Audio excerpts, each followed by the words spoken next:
Bismillahirrahmanirrahim. Assalamualaikum warahmatullahi wabarakatuh. Alhamdulillah alladzi bi ni'matihi tatimmus shalihat. Tanzilul barakat minas samawati liman ittaba'a sayyidina Muhammad. Allahumma shalli wa sallim ala sayyidina Muhammad qamaril wujud fi hadzal yawm wa fi kulli yawm wa fi yawmil maw'ud. Sirran wa jahran fid dunya wal ukhra wa ala alihi wa sahbihi wa sallam.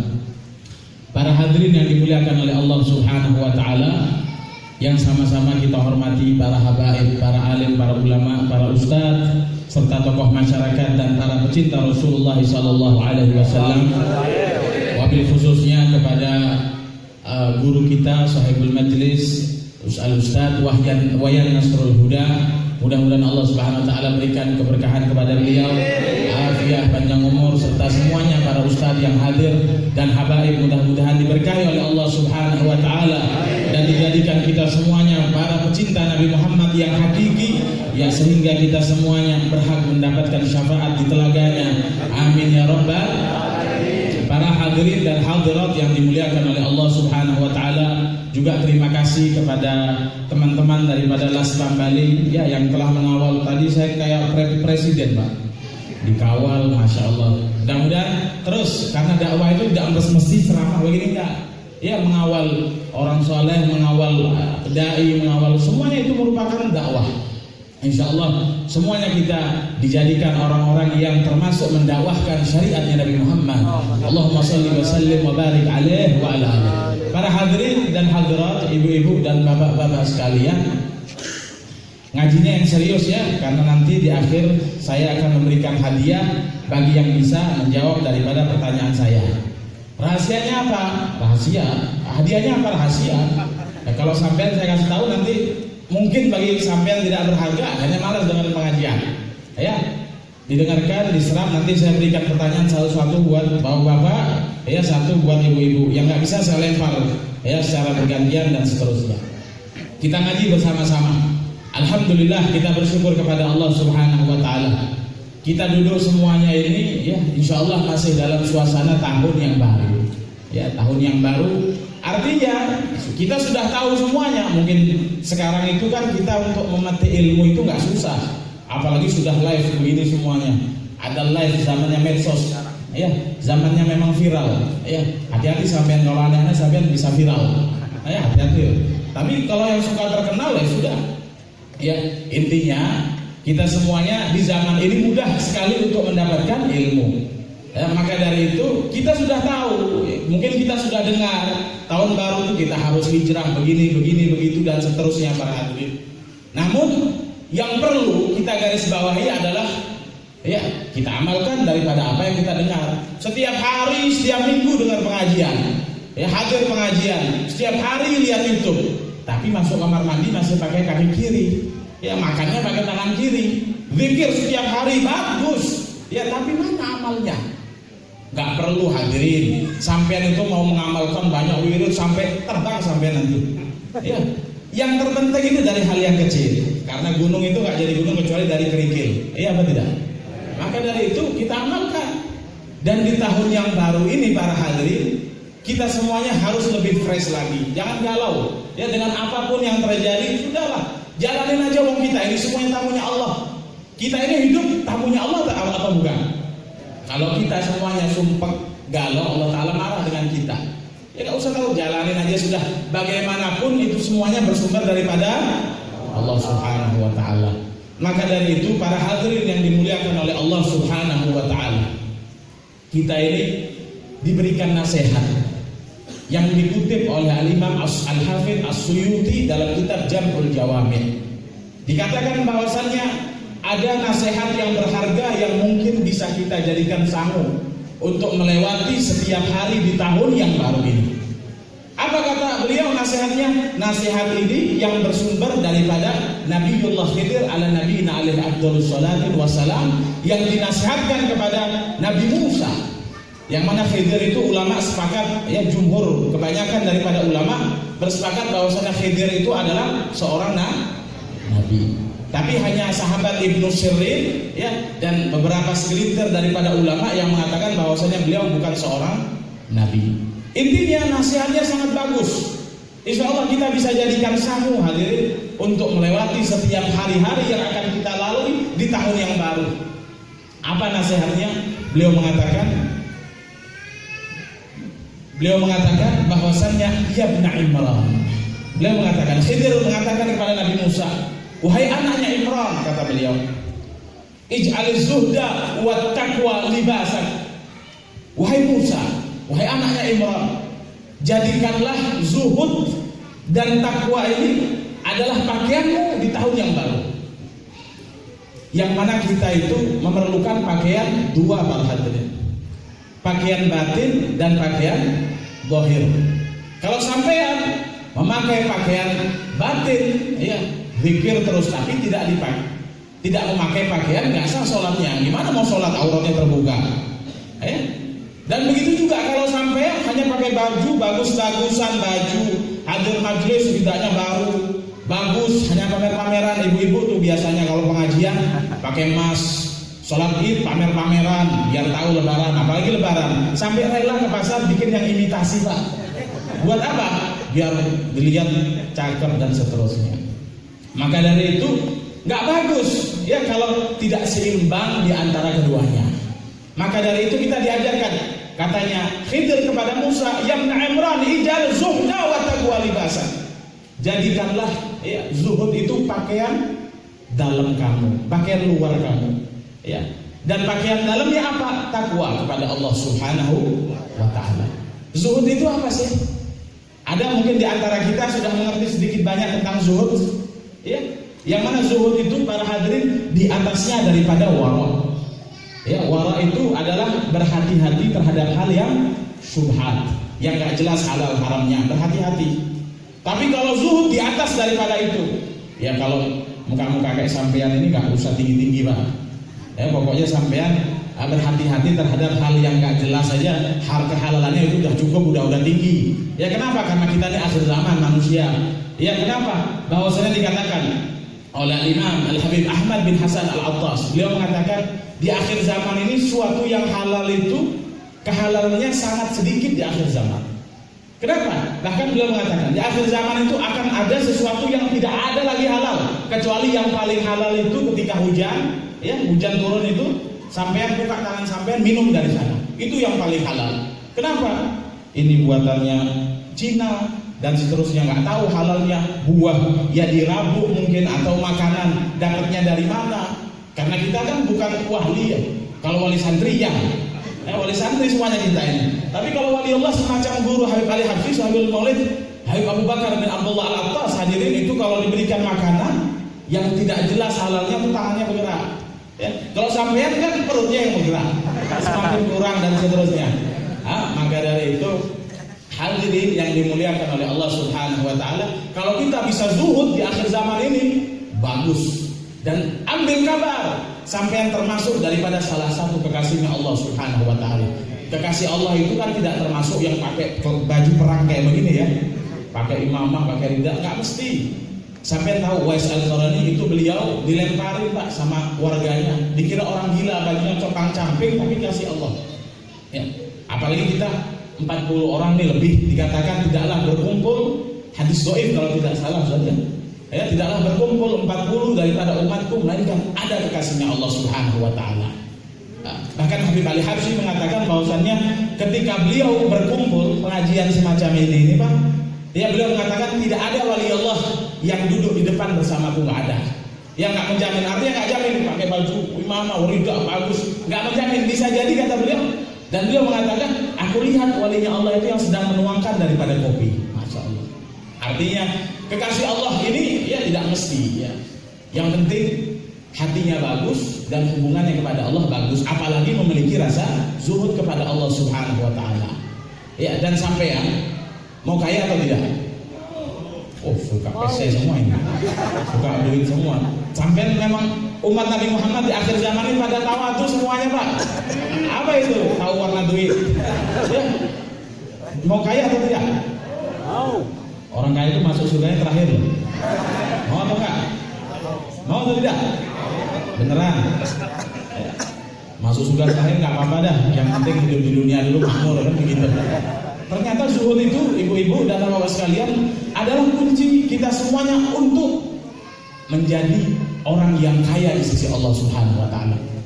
Dikisahkan, saya mau kisah aja. Kalau ceramah sampean sudah tiap hari dapat dari Ustaz Wayan, dari Ustaz Fulan, Habib Fulan. Saya mau kisah-kisah aja dah malam ini. Ya, ada kisah daripada Al-Imam Al-Kabir Husain bin Syekh Abi Bakar bin Salim. Ya, seorang wali besar, putra daripada Al-Imam Syekh Abi Bakar bin Salim. Beliau itu orang yang kaya, para hadirin, ulama kaya. Ya, kalau sampean sudah bukan ulama, miskin lagi. Ya. Beliau ini ulama kaya raya.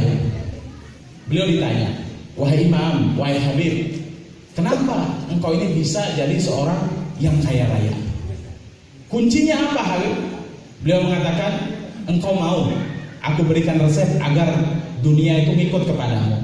Beliau mengatakan bahwasannya ada dua caranya. Yang pertama, la yafrah bil mawjud, ya, wala yahzan bil mafqud. Itu dua kuncinya. Yang pertama, sampai punya uang dan tidak punya uang sama aja. Jangan ketika nggak punya uang sedih.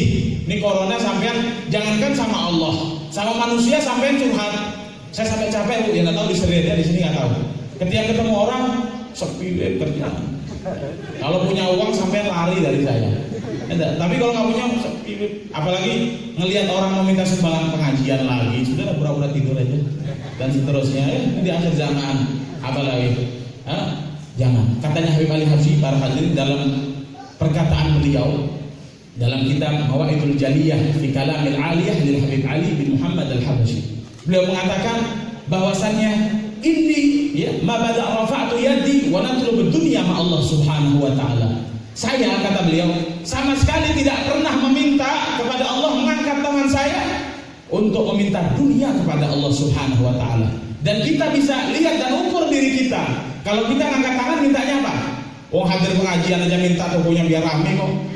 Dan minta biar corona cepat hilang. Bukan karena was-was takut dengan penyakitnya.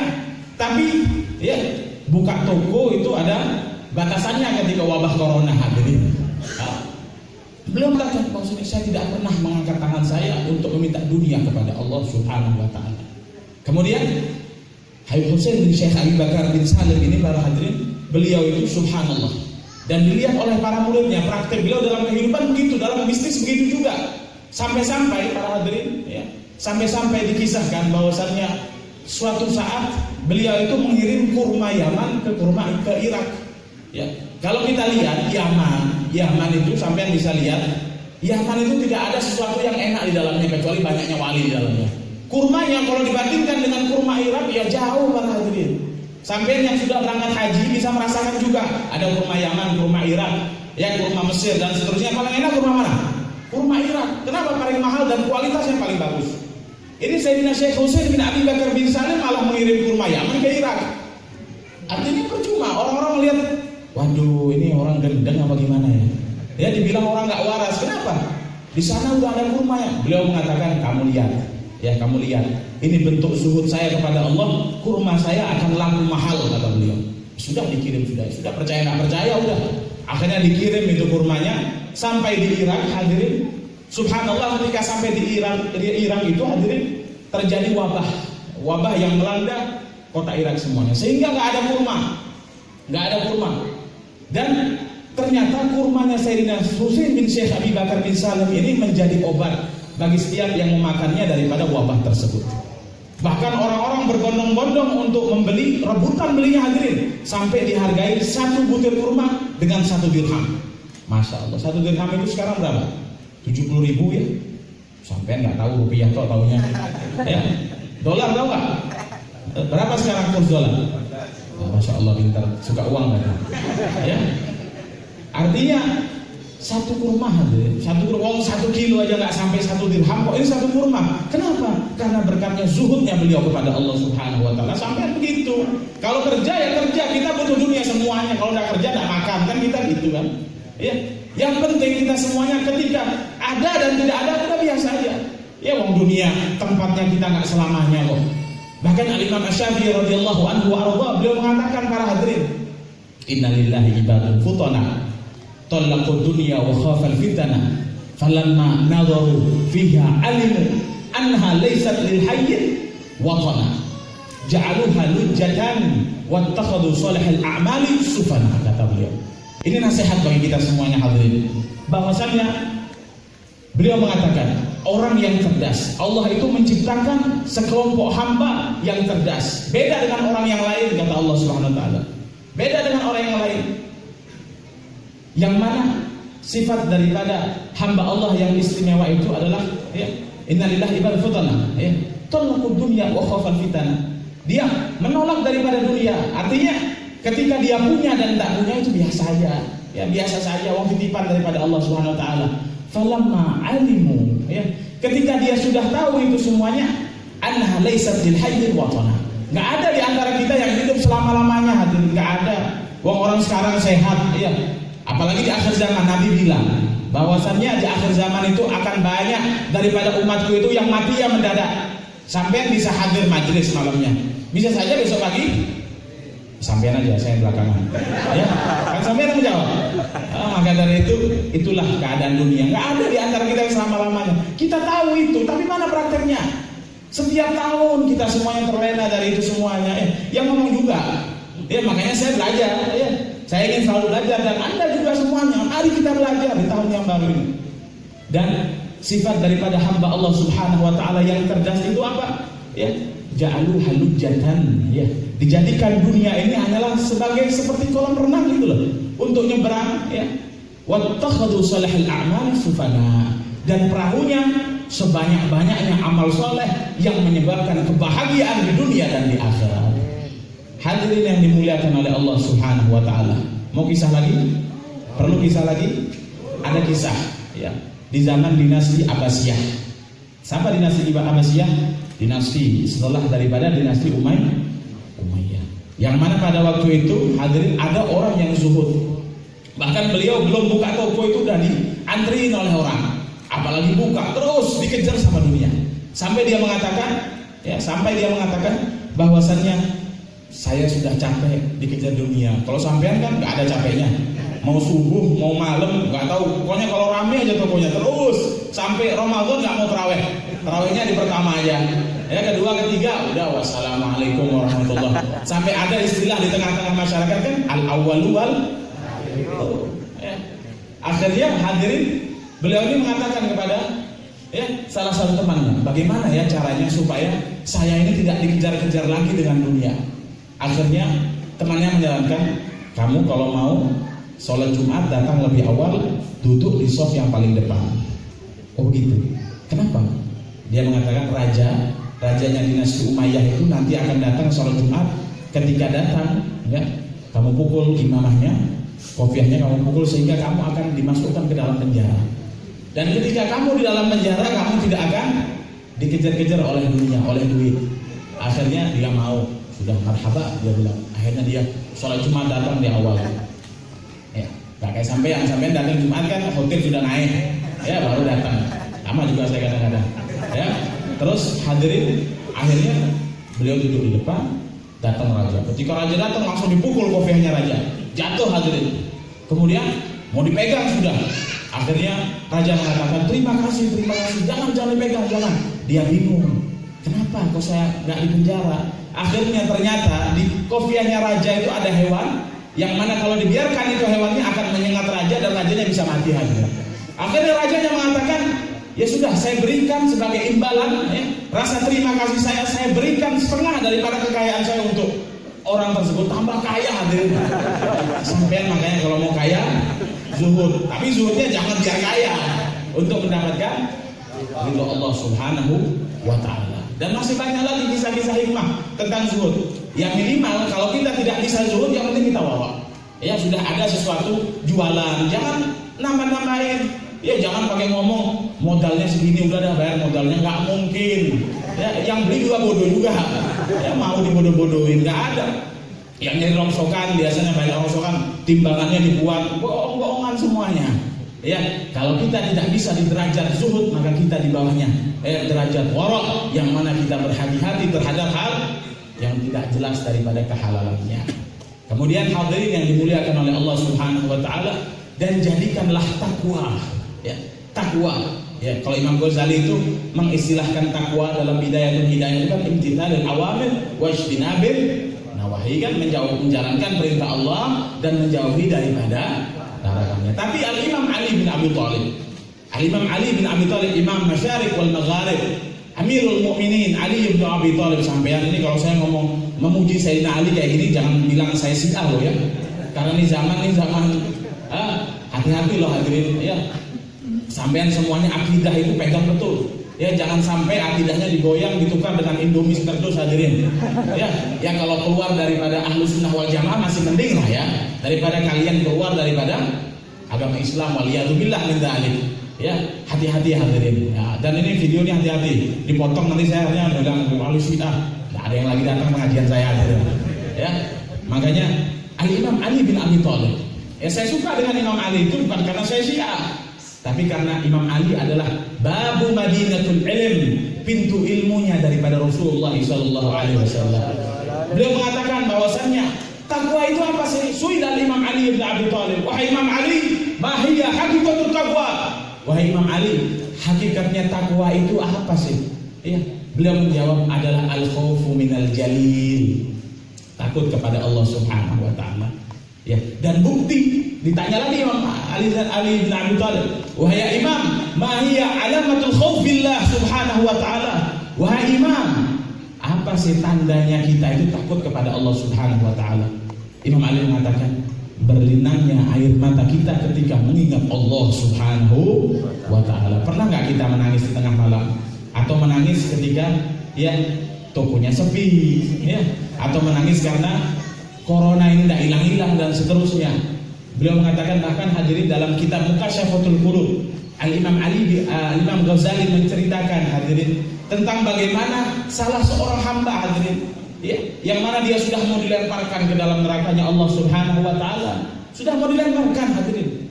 Namun ketika mau dilemparkan, salah satu bulu yang ada di mukanya mengatakan, ya Allah, ya, bahwasannya ini orang pernah menangis satu kali karena takut kepadamu. Maka Allah Subhanahu wa taala mengatakan kepada malaikat, ya malaikat, jangan kau lempar dia ke dalam nerakaku, masukkan dia ke dalam surgaku, karena dia pernah takut kepadaku. Tapi sampean jangan menangis. Mulai malam ini saya menangis sekali, besok nggak lagi udah. Pokoknya saya ada bukti pernah nangis kepada Allah Subhanahu wa taala. Ya terserah, kalau sampean mau kayak gitu ya nggak apa-apa. Nanti kita ketemu di akhirat aja. Ya, di mana sampean, di mana saya. Ya. Maka dari itu hadirin yang dimuliakan oleh Allah Subhanahu wa taala, dikatakan bahwasannya at-taqwa al-khaufu minal jalil, takut kepada Allah Subhanahu wa taala, wal amalu bitanzil, kata Sayyidina Ali, mengamalkan tentang apa-apa yang diturunkan oleh Allah Subhanahu wa taala. Jadi manusia ini berat hadirin, ya. Kita sudah disuruh sedikit makan, sedikit tidur, sedikit semuanya serba dikit.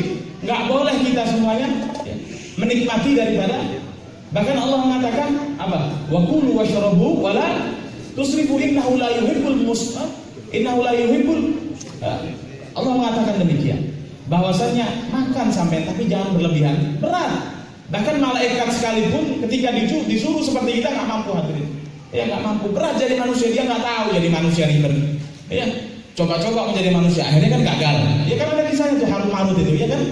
Maka dari itu hadirin, ya kita semuanya mengamalkan lah, berusaha walaupun tidak semua, setidaknya ada nilai plus satu amalan yang kita tekuni sehingga itu yang menyebabkan kita mendapatkan ridhonya Allah Subhanahu wa taala. Kemudian ya, Nabi Khidir melanjutkan lagi ya, nasihatnya kepada Nabi Musa alaihi afdhalus sholati wassalam. Kemudian beliau mengatakan kepada Nabi Musa, ya Musa, ya, dikatakan wahai Musa, ya, wal ilma wal dzikra kalama. Jadikanlah setiap ya pembicaraan kita semuanya yang kita bicarakan adalah ilmu. Ya, kalau kita nggak punya ilmu, ya udah zikir aja kepada Allah Subhanahu wa taala. Kalau nggak bisa itu semuanya, faliyaqul khairan aw liyasmut, kata Rasulullah SAW. Hendaknya kamu diam, ya, jangan banyak omong. Apalagi ibu-ibu, ya pengajian masih ngomong sama Biasanya yang buat rusuh pengajian ibu-ibu, ribut. Ya sudah nih, masya Allah ibu-ibunya ya. Apa nggak tahu serius karena pengen dapat hadiah atau gimana? Saya nggak tahu juga. Ya. Makanya bahkan hadirin, kalau kita mau flashback melihat daripada kisah-kisahnya orang soleh itu luar biasa. Salah satunya Habib Abdul Qadir bin Ahmad As-Sagaf. Beliau itu saking mengamalkannya, diam itu lebih baik daripada banyak omong. Sampai-sampai ya salah satu muridnya yang mana guru kami juga, Al-Habib Abi Bakar Al-Adni Al-Masyhur, ya beliau itu mengatakan, saya ya ketika Habib Abdul Qadir sudah diam aja, sudah sakit itu di akhir umurnya, saya masih bisa mengambil faedah daripada diamnya Habib Abdul Qadir. Tuh kita akal aja nggak nyampe hadirinnya kan? Orang diam kok kita bisa dapat ilmu? Karena hikmahnya luar biasa. Ya hikmahnya. Katanya Nabi SAW dalam hadis bahwasanya Allah itu menurunkan afiyah, ya afiyah itu 100 macam jenisnya. 100 macam. Afiyah itu kesejahteraan. Bahkan amalan salaf daripada kita, ya salafun saleh itu selalu meminta sesuatu dengan dibarengi kalimat afiyah. Minta kaya, kaya yang afiyah. Jangan kaya yang cerai dan seterusnya. Yang bahil, ya, yang syuh waliyadzubillah min dzalik. Ya, beliau mengatakan bahwasannya hadirin yang dimuliakan oleh Allah, Nabi mengatakan sejahtera afiyah itu ada 100 macam jenisnya. Tis'atu wa tis'in, ya, tis'u wa tis'in kata Rasulullah SAW, 99 ya fissomat, ya fissomat. Dalam kita nggak banyak omong. Udah, kita nggak usah banyak omong. Apalagi sekarang ini zamannya viral-viralan, hadirin, sampai dibuat viral akhirnya. Akhirnya sampai digerutuk masa dan seterusnya. Waliyadzubillah. Udah diam aja. Ada begini dibilang fitnah, begini terjadi. Oh ini corona hanya sekedar buatan. Paling bagus kita diam, mau kita nggak tahu apa-apa juga. Kalau kita serahkan inna lillahi wa inna ilaihi raji'un. Ya kita pasrahkan kepada Allah Subhanahu wa taala semuanya. Itu yang paling bagus. Kemudian beliau melanjutkan lagi nasihatnya kepada Nabi Musa ala nabiyina alaihi afdhalus salatu wassalam. Nasihatnya yang ketiga adalah ya Musa, kata beliau, akthir minal hasanat. Perbanyaklah daripada sesuatu kebaikan dalam hidup kita. Banyak dari majelis-majelis, besok ada majelis apa lagi? Hadiri lagi, sholat 5 waktu lagi dan seterusnya selagi hidup ya. Kalau kita sudah meninggal mau ngomong apa lagi hadirin? Ya mau ngomong apa lagi kita kalau sudah meninggal dunia? Nggak bisa lagi kita nambah amal. Sekarang ini kesempatan, apalagi di tahun yang baru. Kita harus lebih baik daripada hari kemarin. Kita harus tahu diri kemarin itu di mana kekurangan kita. Ya, Nabi mengatakan dalam hadis, "Man kana yaumuhu khairun min amsih fahuwa rabih." Siapa orang yang tahun lalu, harinya di tahun lalu ya lebih baik daripada hari, siapa orang yang tahun sekarang lebih baik daripada tahun yang lalu, kata Nabi Muhammad, fahuwa rabih. Maka kamulah yang untung, kamulah yang mendapat keuntungan daripada Allah Subhanahu wa taala. Wa man kana yaumu syarrun min amsih fahuwa khasir, kata Nabi SAW. Siapa orang yang tahun ini waliyadzubillah lebih buruk daripada tahun yang lalu, karena setiap datangnya tahun itu hakikatnya semakin berkurangnya umur kita dan dekatnya kita kepada ajal kita. Maka hadirin yang dimuliakan oleh Allah Subhanahu wa taala, akthir minal hasanat, perbanyaklah daripada kebaikan. Hadir majelis, nanti kita semua, bahkan sesuatu yang mubah itu kita niatkan untuk kebaikan. Kita tidur untuk niat biar semangat bangun tahajud dan seterusnya. Ya, jangan sampai hadir majelis nggak ada yang tahajud, jangan, percuma sampean. Bukan penuntut ilmu sampean. Ya, Imam Syafi'i itu punya murid lah. Imam Syafi'i itu punya murid. Yang mana muridnya ini dilihat. Ya, paginya dilihat tahajud atau tidak. Nah, kalau tidak tahajud disuruh pulang sama Imam Syafi'i. Ya, disuruh pulang beneran. Dan kita semuanya jangan berharap futuh, fatah keterbukaan daripada Allah kalau kita tidak tahajud di malam hari. Bahkan dikatakan dalam hadis qudsi yang dikutip oleh Imam Al-Haddad, beliau mengatakan bahwasanya Allah yang mengatakan kadzdzaba man idda'a mahabbati fa idza ja'ahu al-lail nama anni alaysa kullal muhibbi yuhibbu halwata bi habibih. Katanya bohong kalau sampai bilang cinta kepada Allah ketika datang malam pura-pura tidur atau malas tidur, apalagi subuhnya bareng duha, ya waliyadzubillah min dzalik. Jangan sampai kita di tahun ini lebih buruk daripada tahun yang kemarin. Kemudian nasihat yang terakhir yang diberikan oleh Nabi Khidir kepada Nabi Musa ala nabiyina alaihi afdhalus salatu wassalam, Nabi Khidir mengatakan, ya Musa waza'zi galbak, ya, dan jadikanlah hatimu itu selalu khawatir, ya bil khaufi ma'a rabbak, dengan takutnya kepada Allah Subhanahu wa taala. Kita sudah tahu tadi ya definisi daripada takut itu begini kepada Allah Subhanahu wa taala. Kita takut kepada Allah itu harus senantiasa, jangan pernah merasa aman daripada amarahnya Allah Subhanahu wa ta'ala. Jangan pernah mentang-mentang kita enggak, yang penting kita udah sholat kita, jangan pernah. Khauf dan roja itu harus senantiasa imbang. Kalau sampean belajar tentang ranah tasawuf hadirin, ya, khauf dan roja, takut dan berharap itu harus senantiasa berimbang. Enggak boleh juga sampean takut aja, ya, enggak ada harapan kepada Allah. Karena Allah itu yu'ti ma yasha, ya, memberi semuanya. Apa yang sampean minta diberikan oleh Allah. Sampean apa yang sampean inginkan? Surga, minta sama Allah. Apa yang sampean inginkan? Syafaat Nabi, minta sama Allah Subhanahu wa taala, diberikan sama Allah. Selagi sampean, ya, bergantung kepada Allah Subhanahu wa taala. Bahkan hadirin, Nabi Zakaria ketika dia tidak mempunyai sifat roja kepada Allah, berharap kepada Allah, dimarahi oleh Allah. Bahkan Allah mengatakan, "Ya Zakaria, kalau seandainya satu kali lagi engkau lakukan, maka akan aku keluarkan namamu daripada nama para nabi." Ya, Nabi Zakaria itu pernah ketika dikejar oleh Bani Israel, kaumnya hadirin, beliau itu, ya, ketika berhadapan dengan pohon bingung lagi mau kemana, ya, bingung lagi. Makanya ada istilah hasanatul abrar sayyiatul muqarrabin. Bagi kita baik, ya, tapi untuk para nabi itu bukan hal yang baik. Ketika berada di hadapan pohon, dia mengatakan, "Wahai pohon, bukalah badanmu," sehingga terbuka itu pohon, masuk dia dalam untuk berlindung, ya. Namun setan membisiki, ya, akhirnya dibelah itu pohon. Allah marah kepada dia. Kenapa tidak minta tolong kepada Allah? Kenapa tidak berharap kepada Allah? Kan diangkat oleh Allah Subhanahu wa taala. Apalagi kita, bukan nabi, bukan orang alim dan lain sebagainya. Kemudian yang terakhir dia mengatakan, "Fa'innahunna yurdi rabbak." Hal itu, ya, mendatangkan keridhaan Allah Subhanahu wa taala kepada kita semuanya. Apa aja itu? Yang pertama, zuhud. Yang kedua, takwa kepada Allah Subhanahu wa ta'ala. Kemudian tidak berbicara kecuali ilmu dan zikir kepada Allah. Kalau zikir nggak usah dibahas lagi, ya, cukup satu dalil, ya, yang buat kita semangat untuk berzikir kepada Allah Subhanahu wa ta'ala. Apa itu? Hadis qudsi, "Ana jalisun liman dzakarani," kata Allah, "Saya selalu bersama hamba-hambaku yang mengingat aku." Ya, zikir kepada Allah, kemudian perbanyaklah daripada kebaikan. Semuanya kita niatkan. Ya, bahkan senyum, yang nggak bisa senyum hadirin di tahun yang baru. Kalau sampean nggak bisa senyum, beli masker dulu yang nyengir gitu. Sehingga orang lihat sampean, oh senyum, masya Allah, nggak takut jadinya. Ya, kemudian yang terakhir adalah hantuilah hati kita agar senantiasa takut kepada Allah, karena itu semuanya mendatangkan keridhaan Allah kepada kita semuanya. Mudah-mudahan diberkahi oleh Allah. Tahun ini dijadikan tahun yang bertabur berkah, tahun yang lebih baik daripada tahun yang kemarin. Semangat untuk hadir kebaikan-kebaikan dimanapun itu berada. Ini saja yang dapat saya sampaikan. Kurangnya mohon maaf. Ya, wassallallahu ala sayyidina Muhammad wa ala alihi wa sahbihi wasallam. Alhamdulillahirabbil alamin.